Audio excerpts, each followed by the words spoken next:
Coogs House, the Big 12 landscape may be changing dramatically after some major rulings and eligibility back to Houston Cougars' Big 12 opponents.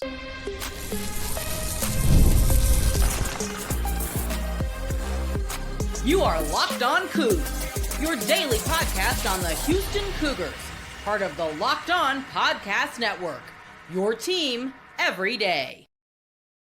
Welcome to Locked On Cougs, the daily podcast about your Houston Cougars. I'm your host, Houston-born teacher and coach Parker Ainsworth. And whether you're a Houston fan or just a hater who came to stop by, thank you for making Locked On Cougs your first listen of the day. Appreciate you making this first listen each and every day here at Locked On Cougs. It's the every dayer that you are. If you enjoy the conversation, but you don't know what to say, tell us in the comments down below. This one's controversial with Ainsworth's question today these days.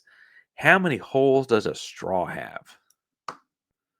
How many holes does a straw? Tell in the comments down below. Today's show is brought to you by FanDuel, America's #1 sportsbook. We have more on that fun after a while, but all kinds of fun stuff as we get closer to the NFL season. And Houston's football season starts next week, but major news out of the Big 12 starts today's episode as we talk about shakeup of the Big 12 and some eligibility issues with West Virginia. I also want to spend a second talking about Jack Moore and the new chairman of the Board of Regents at Houston, how that replaces Tillman Fertitta and what that does in the second segment. And last but not least, we're finally at watching Big 12 football. Even if it's not Houston this weekend, I got some thoughts on how that could help Houston and the Big 12 as brands. So we'll get into that in the third segment. But first, West Virginia is the latest school to get a ruling on eligibility based on junior colleges. And listen, the biggest name that kind of shifted a lot of this was Diego Pavia at Vanderbilt. But guys, since this COVID year thing and NIL money and all this kind of stuff have been filing cases if they spent time in junior colleges fighting for eligibility. And as someone without a law degree, and if you've got a law degree and do sports law, DM me at Pains of 512. We can talk. We can talk about getting you on the show to talk about this more if it starts to continue to impact Houston in the Big 12 for sure. I would love some legal help on that. But the crux of this case or these cases are that the antitrust aspect in the NCAA comes from the NCAA having giving kids shots at NIL money as eligible athletes, and that if they're in non-NCAA institutions playing, i.e., junior colleges, NAIAs, etc., it should not count against their years of eligibility in the NCAA because they're not operating under the NCAA's jurisdiction, right? So they're not getting the benefits of being NCAA athletes if they cannot qualify for those kinds of things. So it shouldn't count against them. And so if they spend a year or two in junior college, it shouldn't count against their eligibility clock and so on. So the NIL money is actually helping, in legal terms, guys fight for their cases. I mentioned Diego Pavia, quarterback at Vanderbilt, being a big victory for the players in this. But Rutgers had a couple guys win their court cases for the same kind of thing as well. USC and UCLA both had players lose their case. That indicates a lack of consensus across the country as far as the interpretation of this goes. I'm sure I can see one of you right now typing away in the comment section about how you disagree with this in general. And some people just don't like any of this NIL business because the Pandora's box of things this opens, right? I also would point out that because this lacks like a true, jurisdiction to jurisdiction, cohesion, judge to judge, it can all be wonky and different. And so this West Virginia case, a Houston opponent, is the latest in the Big 12. BYU did have a player denied extra eligibility back in May. I think they actually had a player awarded extra eligibility on a much quieter scale, like back a few months before that as well. But the ruling gives West Virginia 4 football players that bluntly might all start for West Virginia. Now, West Virginia has been projected to be in the bottom half of the league, and I feel comfortable with Houston in that matchup later this season. But these 4 guys will be guys probably playing against Houston. Jamoya Robinson is a Defensive Player of the Year kind of candidate, according to Mountaineer Paul. I will say he's a big-time edge rusher type, defensive lineman type. He started 12 games at UTSA last year, and he graduated high school in 2019. Now, whatever you think about the age on that kind of stuff, uh, I will say that generally means more time in the weight room, more time on task, more time in the running track, and like the guy's going to be a big, strong athlete. Um, and he I think also we'll talk more about him in a second. He might have more hurdles than the rest of these guys, but he also might be the most impactful. The next most impactful is probably Ty Edwards, running back. He and Jaheim White look to be splitting reps there for them at West Virginia this year. Jaheim White's got some scatty kind of moves, and Ty Edwards is 240 pounds and was clocked in a straight line running at over 20 miles an hour. Ty Edwards is a big, strong back. It's the yin and yang there, the thunder and lightning there would be good for them at West Virginia. Jeff Weimer had 1,000 yards last season. He he is a receiver, played at Idaho State, also spent some time at UNLV, JUCO guy, obviously, before all of that. And then Justin Harrington as well. Justin Harrington, um, 40 tackles at Oklahoma in 2023, messed up his knee, spent a year rehabbing at UW in Washington. He might be a nickel type guy, might be a box safety type guy. If he's back to his old form, though, I'd imagine he starts for West Virginia as well. The only other hiccup I mentioned, Jamari Robinson, also, it came out in the course of the court case, has some eligibility issues on whether or not his graduate requirements meet the requirements to be a grad transfer at West Virginia or not. A grad transfer athletically, I should say. And those are like not the easiest things always to comprehend. Exactly, like just having a diploma is not necessarily all it takes. But also, it was mentioned in the court case that all four of these guys were granted eligibility, so it might have been granted to him regardless. And I still have to say that whatever you thought about Dana and all of that, he loved hitting up JUCO guys, and without him having any idea, following that strategy in the current sense might have helped because you'd get more veteran football players, more established football players, etc. Houston's got some older guys in their own team too. I don't mean to say that they're immune to having guys from high school classes of 2019 and 2020 on a 2025-26 school year's roster. But it is interesting to see these schools load up on the, we'll say, wildly old veterans. Now, I still think I pick Houston over West Virginia. I don't mean to make them out to be a juggernaut. I trust what Fritz is doing. I trust the rebuild. I trust, frankly, where the team is right now. I see all those reasons to believe. I do think, though, that you're seeing another team get better through this, and the ripple effect would be like there are more solid roster caps and stuff. Like, it's not just scholarship caps anymore. So do you see people suddenly have to enter the transfer portal because West Virginia's roster was full without these four, and because they didn't know if they're going to get the four guys and all of that? So, or it's part of the granting from the judge that the NCAA has to let them play even if they go over the roster requirement. Like that will be an interesting conversation as this unfolds. And it is a big deal in sports, though, because, well, I mentioned that a couple guys have been denied. USC, UCLA, one of the BYU guys has gone for this. It is becoming commonplace that JUCO guys maintain their eligibility afterwards, and it's becoming frequent enough that while I love our high school class of 2026, I mean, it's really on paper going to be one of the best, if not the best, in Houston football history.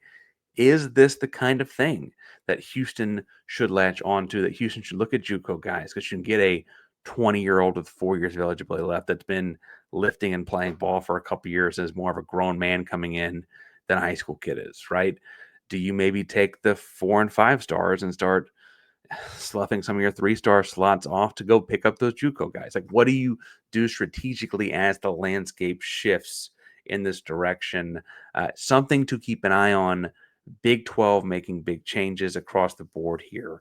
And I think that is just something, again, that is going to eventually impact Houston. And I drop these things whenever they pop up, or I try to. This happened this week. And so that's this week, and that is the news. Now, I want to get into other news at Houston more close to home, and talk some about big shoes to fill, we will say, and how that will impact things on, I guess, let's say at TDCU, which is, I guess, still going to be TDC anyway, or just more generally in the third ward. But before we get to all that, today's show, as mentioned, is brought to you by our buddies at FanDuel, because August 26th is officially FanDuel Futures Day, a brand new holiday for football fans who want to live for bold predictions and preseason hunches and lean into all of the action that way. For just 24 hours, FanDuel is giving you deals on NFL preseason or NFL season long predictions in the final hours of the preseason. So whether you're calling your MVP,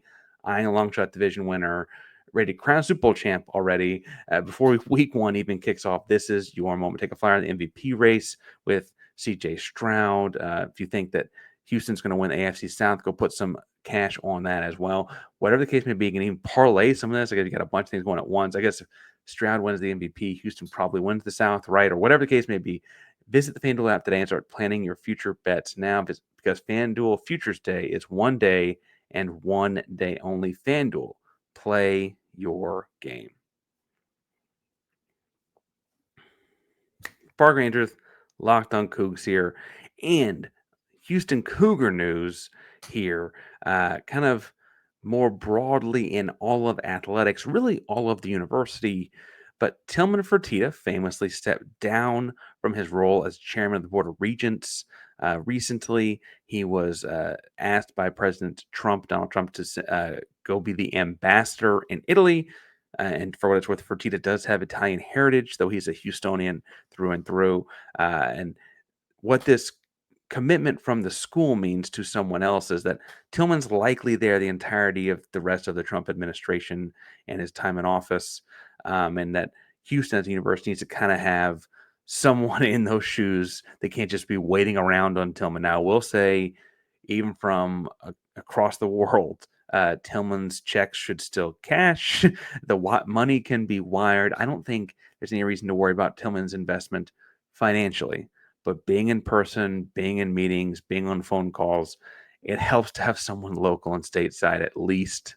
And Jack B. Moore, is the person Houston has tabbed as the next chairman of the Board of Regents. Now, he's a former president, chairman, and CEO at Cameron International Corporation. He retired from that. I have down in 2015. I did see someone say Q1 of 2016, but around that time period. Before that, he was at Baker Hughes for 20 years. So 16 years at Cameron, 20 years at Baker Hughes, all kinds of energy and oil money in this guy's background. Presently, he actually serves as the board of directors or on the board of directors of the Occidental Petroleum as well. And he's got some ties with the American Heart Association. But I think the interesting thing here is that, according to the Houston Chronicle, the Chronicle says that the expectation should be that he continues to build on some of the gigantic steps forward that Tillman made, focusing, and again, this is the Chronicle speaking, and I'm paraphrasing here, but on the gigantic investments and growth in both the research and, perhaps most importantly for this podcast, athletics. And I think that what was made very clear in Tillman's time as the chairman of the Board of Regents is that investing in athletics is investing in the entire university, because of all of the trickle down effect of that, the impact that brings to the school. We saw Eddie Nunez talking about the record application numbers, the record inquiries about the school and the admissions office, all those kinds of things following a Final Four run, right? Like, it builds and it builds and it builds if you continue to invest in athletics and build successful athletic programs. And Jack B. Moore himself is an athletics fan. He was an early and big time donor for the Football Operations Center. And when he invested in that, he was quoted as saying, "Houston athletics is the front door to the University of Houston. The rise of Cougar athletics has correlated with the rise of the university to where it is today.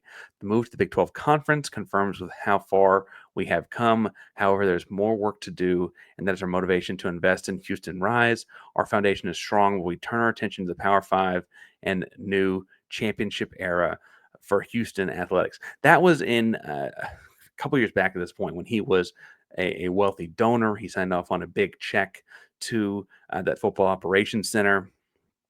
Pesman would follow it up with his own couple quotes about Jack and his family, that they had decades of athletic support, right? This is a family that supports Cougar athletics, a man that believes in Cougar athletics and sees it as that front porch, that front door to the university for the country.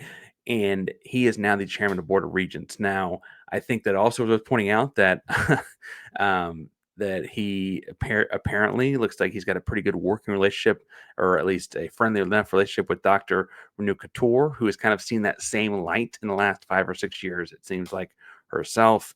And this indicates another move in Houston becoming a true Power Four school, right? In this athletic sense, it is no secret that neighbors in the SEC, neighbors in the Big 12, folks in the North in the Big 10, a lot of the people in charge of those schools' boards as well see athletics in the same kind of way, right? And look, this is an athletics-based podcast, so obviously there's gonna be some slant. Some people say, "Well, of course, Parker thinks that," or whatever.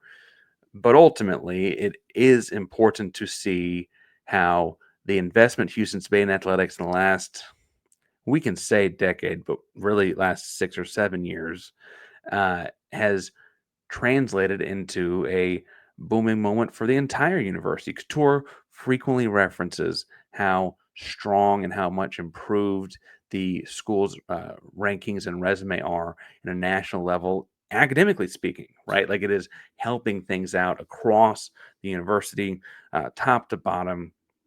Investing in athletics has continued to point to a stronger school, and it is bringing in a stronger student body, and it has continued to help out the university. I also think it is interesting. Look, the fact that Jack Moore gets this spot, following Tillman Fertitta, who was famously pro athletics, not just because Fertitta's money comes from forms of entertainment. I guess he has the Rockets, the Landers, the whole nine. But um, I think that it indicates the thought is to have people that have this world at the front of mind. Um, Look, I don't want to pretend and act like I knew a whole lot about his background before the last 24 hours. And I also should point out that, like, if you look at Jack Moore's Wikipedia page, he was involved with the oil spill of 2011, if I'm not wrong. Like, he was at the top of the company when that happened. So I don't want to act like there's, this is all roses and clouds and rainbows and all of that. But I do think that if you're a fan of Houston Cougar athletics, this is a good move for your interest in the university. If you are a fan of building and getting to play in the same kind of league as the big boys, this is a move in that direction. And frankly, I think that we're seeing the more Houston does that, the more everyone wins, right? And so I think that on the whole, this is a strong move for the university and an encouraging one for a fan of Houston Cougar athletics.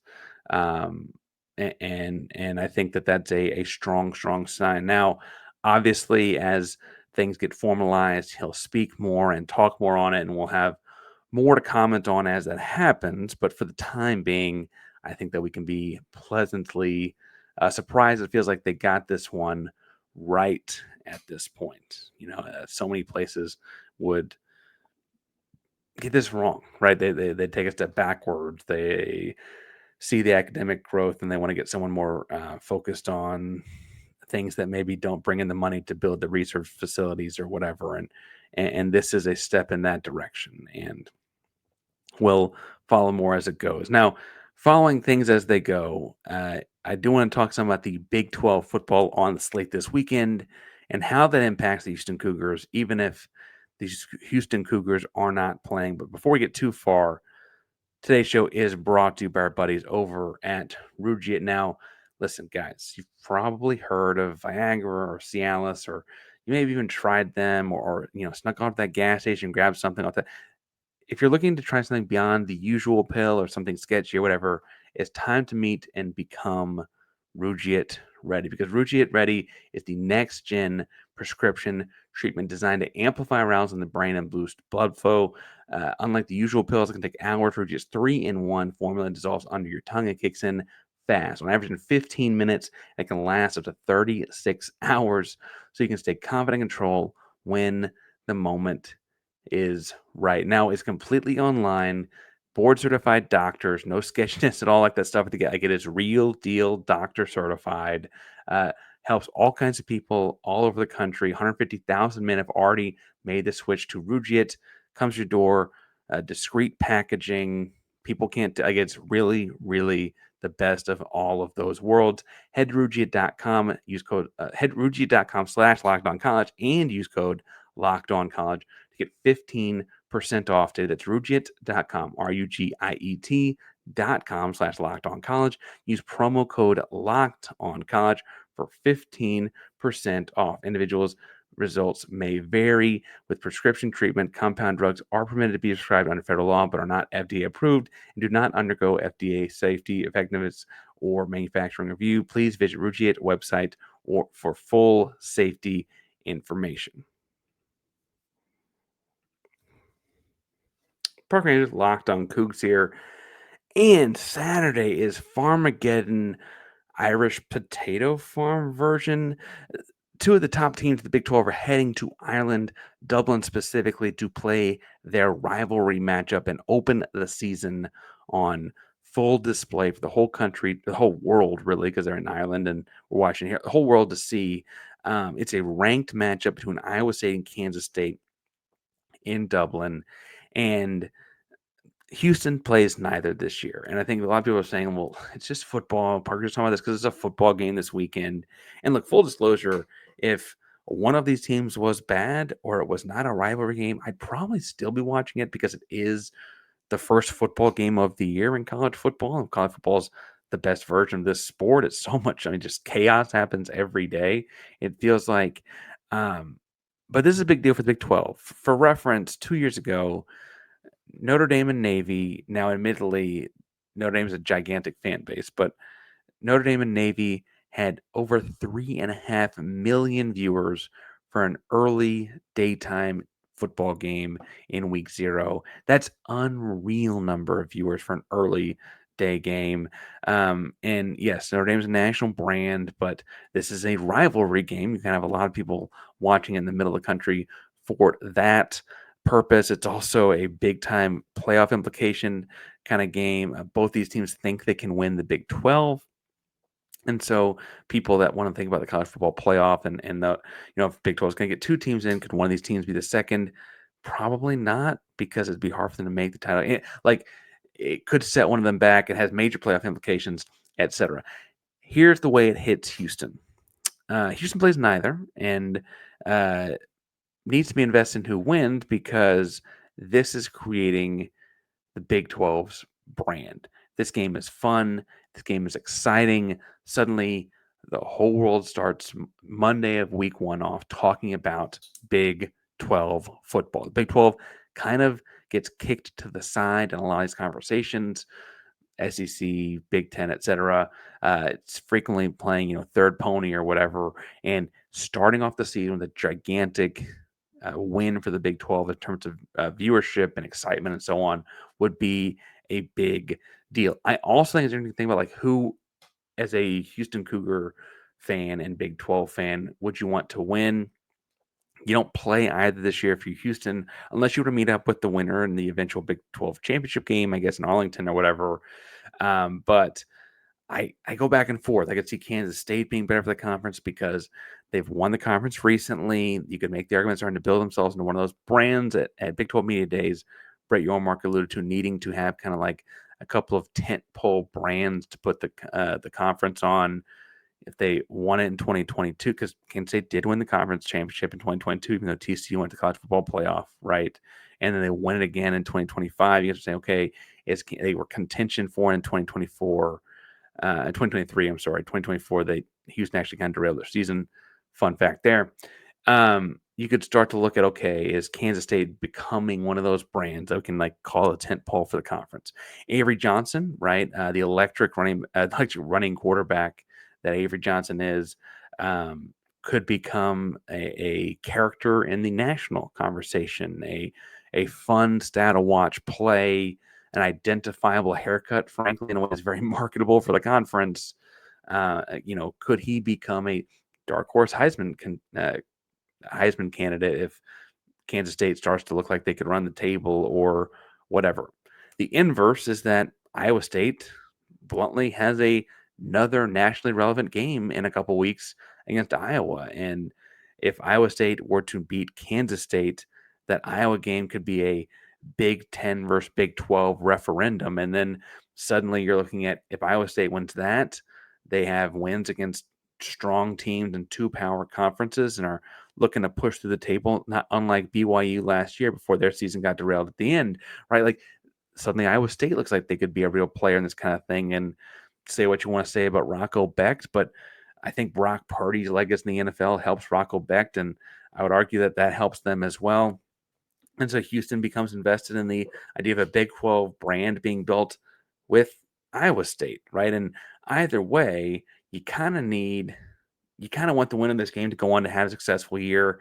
And obviously, it doesn't hurt you as a Houston fan, whereas half the conference that plays them, it kind of does.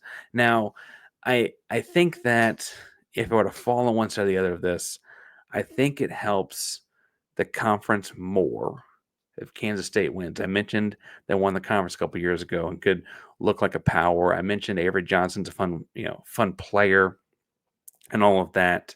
Uh, I don't think there's a scenario though where Iowa State win or lose Farmageddon is like a neutral against Iowa. I think no matter what happens, it becomes important for comparing the Big 12 and Big 10 for Iowa State to have a strong showing against Iowa, right? And so Houston, as a team that plays neither, could lean into Kansas State because A, there's all those stories talked about, but also B, it becomes like of the last, if Kansas State had a strong year this year, the one down year in there for was a year derailed by a emotional Houston victory and a strong Houston victory, and it kind of could, tell the story of the growth of Houston this season, coming off of that last season, and the response. Like Houston becomes a part of the narrative all of a sudden in an interesting way.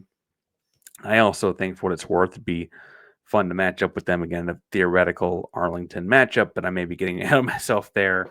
I think that's where I land on this as far as how it helps Houston. But the biggest way that helps Houston is if they have the exciting game. It is full of big plays, a couple cool touchdowns, big hits, big stops, a fun coaching call as far as like a trick play or a shot play or whatever. Those kinds of things would help launch the Big 12 as a brand into an international audience in a way that only helps everyone involved. A rising tide truly lifts all boats in that regard. The Big 12 is banking on that this weekend. You need to tune in and do your part. Also, it's college football. College football's back. Like just go watch it for the sake of watching college football. Now, speaking of the Big 12, as we wrap today's show, last time we asked about, because we're talking about FCS schools with Houston versus Stephen F. Austin, Willie Fritz's record when he was at FCS schools. Now, I should point out that Sam Houston and Georgia Southern were both officially FCS schools when he was there. He also coached D2s and junior colleges. We only looked at his FCS schools for his record as a head coach in the FCS. He was 57-22. That's pretty freaking strong, especially considering he was turning around programs when he did that. That's pretty freaking strong. Now, today's question, because we talked about the Big 12 so much, is looking at the Big 12 as a conference. How many conference titles in whatever conference they're in has the Houston Cougar football program won in the history of the program? History of the program, how many conference titles has the football program won? If you know without looking it up, tell us in the comments down below. We'll answer it on Monday's episode. Now, I know we called Thursday the start of game week, and I was geared up and excited, but too many national and Big 12 storylines happened. And admittedly, that kind of felt more pressing than getting into it. So Monday, we'll also get back into talking about Stephen Boston, Big 12 season, expectations, Connor Wegman's first year in the program, all of that and more. So hit subscribe. We're pushing. Can we get to 3,500 subscribers before this kickoff on Thursday night? It's going to be tight, but we're pushing. So hit subscribe. Help us get there. We're going to be live after the game, but hit subscribe, hit the bell so you know when we go live. Locked On Cougs is a proud member of the Locked On Podcast Network. That means your team every day. Go Cougs.